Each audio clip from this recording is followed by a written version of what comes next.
Negeri Sembilan மாநில அரசாங்கம் மக்கள் நல்வாழ்வு திட்டங்களுக்கு பல்வேறு உதவிகளை வழங்கி வருகிறது. அத்திட்டத்தில் மாணவர்களை விட்டுவிடவில்லை என சுட்டிக்காட்டி பேசிய மாநில அரசு ஆட்சிக்குழு உறுப்பினர் நிக்கோல் தான் லீ கூன், வசதி குறைந்த முதலாம் தொடங்கி 6ஆம் ஆண்டு மாணவர்களுக்கு கல்வி உதவித் தொகையை வழங்கி வருகிறது என குறிப்பிட்டார். தனது தொகுதியான புக்கிட் கெபாயாங் தொகுதியில் 50 மாணவர்கள் இந்த உதவித்தொகையை பெறுவார்கள் என்றும் அவர்களில் 17 மாணவர்கள் லோரோங் ஜாவா தமிழ் பள்ளியை சார்ந்தவர்கள் என அவர் குறிப்பிட்டார். அதேவேளை கல்விக்கு மேலும் ஒரு சிறப்பு வெகுமதியாக முதுகலை, இளங்கலை மற்றும் சான்றிதழ் ஆகிய துறைக்கான உயர்கல்வியை மேற்கொள்ளும் மாணவர்களுக்கு சிறப்பு ஊக்குவிப்பு தொகையையும் மாநில அரசாங்கம் வழங்குகிறது. அதோடு மட்டுமல்லாமல் பல்கலைக்கழகத்தில் முதல்நிலை பட்டதாரியாக சாதனை படைக்கும் மாணவர்களுக்கு மேலும் சிறப்பு அன்பளிப்பு தொகையையும் மாநில அரசாங்கம் வழங்குவதை அவர் சுட்டிக்காட்டினார்.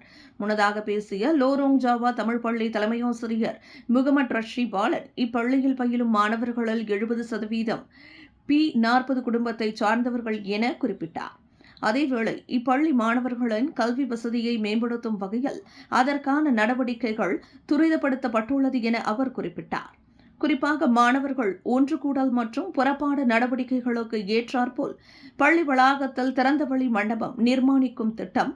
இத்திட்டம் முழுமை பெறுவதற்கு ஓம்ஸ் குழும தலைவர் செந்தமிழ் செல்வர் ஓம்ஸ் பா தியாகராஜன் உதவியை நாடியுள்ளோம். பெருமனதுடன் அவரும் கட்டித்தருவதாக வாக்குறுதி அளித்துள்ளார். அதனையடுத்து பள்ளி கட்டடம் அமைந்துள்ள நிலத்திற்கு பக்கத்தில் உள்ள சிரம்பான் மாநகராட்சிக்கு சொந்தமான நிலத்தில் பள்ளிக்கு சொந்தமான மினி திடல் நிர்மாணிக்கும் திட்டமும் உள்ளதாக பாலன் குறிப்பிட்டார். இந்நிகழ்ச்சியில் அப்பள்ளி மேலாளர் வாரிய தலைவர் காளிதாசன் முத்துசாமி, பெற்றோர் ஆசிரியர் சங்க தலைவர் சகாயராஜன், அதன் துணைத் தலைவர் டாக்டர் தினகரன், பள்ளி துணை தலைமையாசிரியர் திருமதி சாந்தி மற்றும் வாரிய உறுப்பினர்கள் டாக்டர் தனலட்சுமி மற்றும் மணிசேகர் ஆகியோர் கலந்து சிறப்பித்தனர்.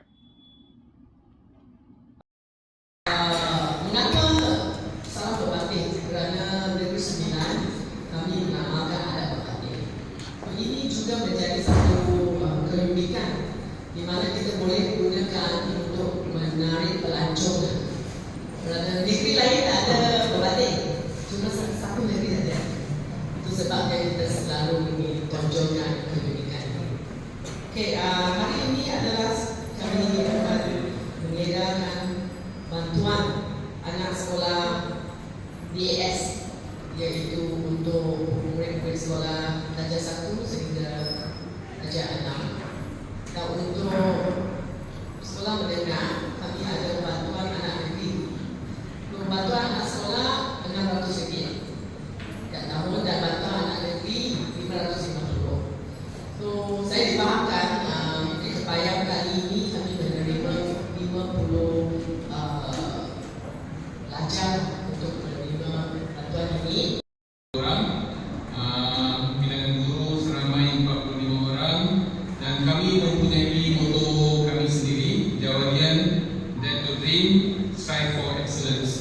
So dalam pembentukan moto itu sekolah kita telah mencapai banyak kejayaan dalam co-curriculum akademik, dan di sini kami dapati murid-murid sekolah ini mempunyai potensi yang luar biasa sebab ramai ibu bapa memberi tumpuan kepada pendidikan. Jadi kita boleh mencukir ramai mutiara di sini lah. Itu yang saya boleh beritahu dengan untuk pengetahuan ini. Dan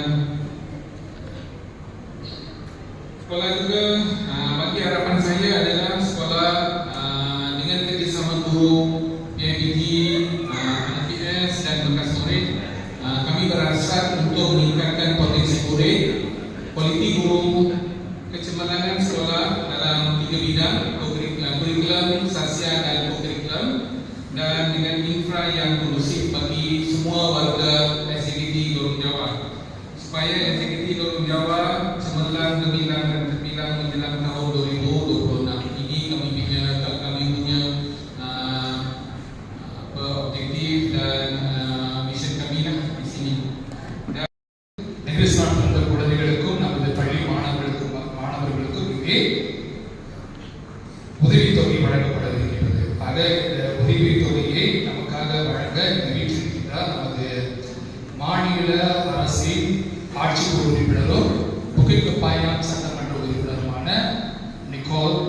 அவர்கள் இவைகளில் அவர்களுக்கு ஒரு பலத்த கைத்தறி கொடுத்து